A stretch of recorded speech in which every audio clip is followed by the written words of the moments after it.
Hello, what is happening out there, guys? Welcome, of course, back to Rule of Two Review. And boy, oh boy, you know what we have to do. We have to talk about the Xbox Scorpio. So full disclaimer before we get into the meat of this topic in this video, I totally recognize that I've actually made a lot of non-Nintendo content over the course of the past week or so. I've made several videos about the Xbox Scorpio and a couple of other things.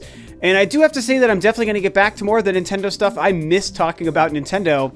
But with this channel, I'm only ever going to discuss the things that are super important to me and that I find interesting. And like, I find Destiny 2 very interesting, and I find Battlefront and the Star Wars thing extremely interesting. So I was really happy to make those other videos and discuss it, and the Scorpio is obviously also very interesting to me, and to a lot of you guys as well. So I do have to kind of add that little thing, but for the most part, man, it's crazy how little Nintendo stuff I've talked about this past week, but make no mistake, I do miss it. I have a couple of really awesome, exciting Nintendo-related videos I'm going to be doing in the next couple of days as well, probably before our trip. So I just had to kind of say that I know there's been a lot of Scorpio talk, but it's kind of been the big thing that's happening lately. And I do love talking about non-Nintendo folks and companies and stuff as well. So, you know, the Scorpio is a really big deal. It's pretty important what's been going on. So that's what I've been doing. So let's go ahead and dive into the actual meat of this video and this topic and talk about the Xbox Scorpio, which, as we know, was finally revealed, quote unquote, if we want to call it that, today by Digital Foundry, as weird as that was. We talked about this a couple of days ago when it was randomly just kind of put out there that, oh, by the way, the Scorpio is going to be talked about officially by Digital Foundry in a few days. Totally strange, but still exciting and interesting for sure. And that's what happened this morning, is Digital Foundry discussed openly and officially the Xbox Scorpio. Now, it's interesting because there really isn't a lot to talk about. They didn't give us a whole lot. There wasn't a lot of meat to what's going on and what Digital Foundry had to actually show us and talk about.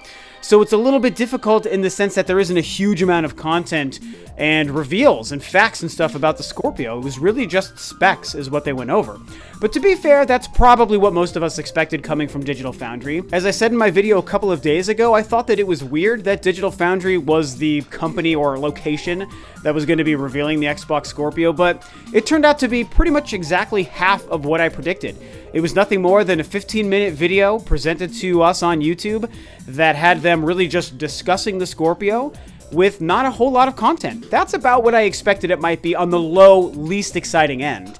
I also did think that maybe some folks from Microsoft were going to be there representing the console, like maybe Phil Spencer or other developers. I thought maybe some third-party publishers talking about some games they were making might be there as well, or even gameplay. And other than, I think, a little bit of Forza, there was like none of that. No one from Microsoft, no games or gameplay. So that's what they did today. And, you know, you guys know me. I don't really know the specs thing, so it's tough that all they talked about today was specs, which to me is important to the Xbox Scorpio, but is not very important in the grand scheme of gaming and consoles. So it kind of gives us an idea of really what Microsoft might be shooting for when it comes to the Scorpio. But, you know, I don't know specs. I don't understand all this jargon and all this crap. But I'm going to go ahead and read to you what was officially revealed as far as what is internally inside of the Xbox Scorpio. I'm not going to sit here and pretend like I know what this stuff means. I'm only going to read this jargon so that you guys who know this stuff and care about it have it out there in context of this video. And because there's another quote that kind of sums up really what this stuff truly means. So apparently what was confirmed to be inside of the Xbox Scorpio today, for all you tech heads who care about this stuff, it was as follows. The CPU features 8 custom x86 cores. The GPU is 6 teraflops. It has 12 gigs of GDDR5 RAM. The memory bandwidth is 326 gigabytes per second, I'm pretty sure that means. Vapor chamber cooling, that sounds pretty interesting. And 1 terabyte hard drive. So that's what's actually inside of the machine. And a further breakdown of what this actually equates to, and I appreciated that this existed, I got this from IGN, they say, quote, in simpler terms, the CPU is 30% faster than the Xbox One's equivalent, with the GPU 4.6 times more powerful. Its RAM and hard drive read speeds are also improved, meaning 4K resolutions should be easily achieved and maintained. So there we go. There's the practical hard numbers and consonant combinations that everyone loves in the tech space, and then what it actually translates to when it comes to gaming, and when it comes to the console, what it could potentially create visually and in terms of gaming worlds down the road. So at the end of the day, what does all this stuff mean to me? Someone who's a gamer that cares about the gaming experiences and the worlds that we can play in and what it's like to control our games and what it means that a brand new piece of hardware is coming from one of the 3 major manufacturers, and what it means that it was Digital Foundry just talking specs, that's what happened today. At the end of the day, it's not really all that interesting to me. I talked about for a couple of weeks, I was really hoping that the Xbox Scorpio, when it was officially revealed, was going to be presented as kind of a big deal for Microsoft. What happened today was not that. Again, I kind of mostly predicted it, but it wasn't a big extravagant thing. Right now, they're just giving us these hard specs details for the people that really care about this stuff.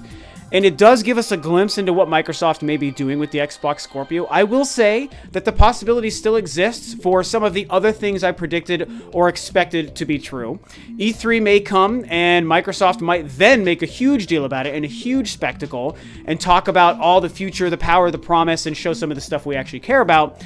But they also may not. As of right now, looking at just today's info as what it is, it's nothing more than specs, and it's definitely disappointing, but it is to be expected. Now, for me and a lot of gamers, it's disappointing because specs are interesting, and I definitely expected and wanted a tiny bit of that talk. I care about that always a little bit, but I don't care about the number and consonant combinations. That crap doesn't mean anything to me. It's like, where does it rank in terms of power? Is it more powerful or less powerful than this? I'm interested in the console. I was hoping to see a controller. I wanted to see games running on the console. I wanted to see announcements of new games. Of course, understanding that for the time being, we're going to be getting Xbox One and Xbox Scorpio games, not games that are exclusive to any one console. That's obviously going to be playing out for the next probably year or two, as per my theory, and I still am holding to that, by the way. But that's the stuff I really cared about. That's what I was hoping to see today, and realizing that wasn't going to be what was happening today. It's what I'm still hoping to see from Microsoft before the thing launches in December. To me, the fact that they are able to confirm that this thing is still 30% faster than the base Xbox One, and the fact that the GPU is 4.6 times more powerful than the base Xbox One confirms the rumors and my theories that I discussed in the last few weeks that it was 4 times more powerful than the Xbox One. So, in kind of wrapping up my whole feelings on everything that's happening here and what it might mean for the Scorpio going forward, I have to say that, like I even alluded to a minute ago, my ultimate theory that the power of the Scorpio is still going to be significantly higher, significantly more powerful than the Xbox One, to the point that eventually it will leave Xbox One games behind. I still feel like that's the case. Not because of all the crap I read to you at the beginning with the GDR5, X16, 15, X86, whatever.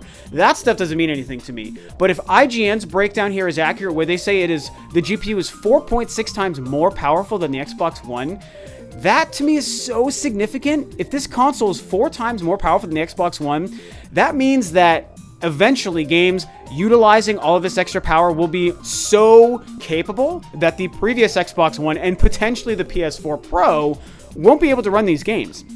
So I don't see a world where a console that is that powerful, again, if we're holding to IGN's comments that they're actually true, that if a console is that powerful, that they're never going to take advantage of it. And if they are eventually going to take advantage of it, then to me, that tells me that the Xbox One won't be able to run those games. So at some point, the Xbox Scorpio really may be a sort of pseudo step into the next generation by Microsoft, and eventually we're going to be getting stuff that's exclusive to the Scorpio. I still think that that's very much possible. Now, I will remind you guys, it could be wrong, and maybe IGN's breakdown of these numbers isn't exactly accurate. I feel like IGN is a good place to trust in terms of comparing the new specs to the previous stuff that already exists, the Xbox One and the PS4 Pro. Again, the specs themselves don't mean anything to me, so I can't comment to you guys about that. I'm not going to pretend like you should listen to Rob talk about specs. I'm just going to talk about the comparison. And so I feel like the Xbox Scorpio may become more, but it also comes down to how Microsoft decides to present this to us. And like I said, E3 is going to be the telltale sign. Are they going to show us the box and make it seem like the box itself is the new box you want in your home? Is the controller going to look and feel and be and play different? Are the games going to look and play significantly different? And is it going to feel like they're teasing us with the promise of Xbox One games forever? But is it going to feel like, we can tell that Microsoft's ultimate long-term plan with this will probably be to leave the Xbox One behind? And so I'm only just guessing and theorizing. As I said every time, some of my theories may prove true, some of them may prove untrue. All of them may prove true, or none of them may prove true. I'm just going off of what we have. It's unfortunate that Digital Foundry did what we all expected and just talked specs and didn't show any of the fun stuff. But you know, maybe that's what Microsoft just wants this thing to be. It's just some slightly better specs. Here's some 4K stuff. Here's a bunch of wasted potential that we're never going to use, and you're going to have to wait till the Xbox 2 comes out in 2021 if you want the true next-gen machine. So, I don't know. It's going to be really interesting, you guys. I'm disappointed that it wasn't more exciting, but I'm still interested and curious to see what happens with the Scorpio down the road, if it becomes something more, or if it remains this kind of lame upgraded thing. So what do you guys think about this? Did you expect what they revealed? Do you care about specs? And if you do care about specs and understand them, what do you think about the specs? And what do you think about what the Scorpio is really truly going to be, man? It's a really weird, interesting time. At this point, man, I guess it's just all about that Nintendo Switch. That to me feels like the only thing happening in gaming right now that's truly new. And it's interesting how they're doing it with less power than the competition. Something that only Nintendo could truly pull off. So that's it for today, guys. Discuss the Xbox Scorpio and the Digital Foundry reveal and all the specs below. Thanks as always, of course, for tuning in. This is Rob of Rule of Two Review, and I will catch you guys next time on another video.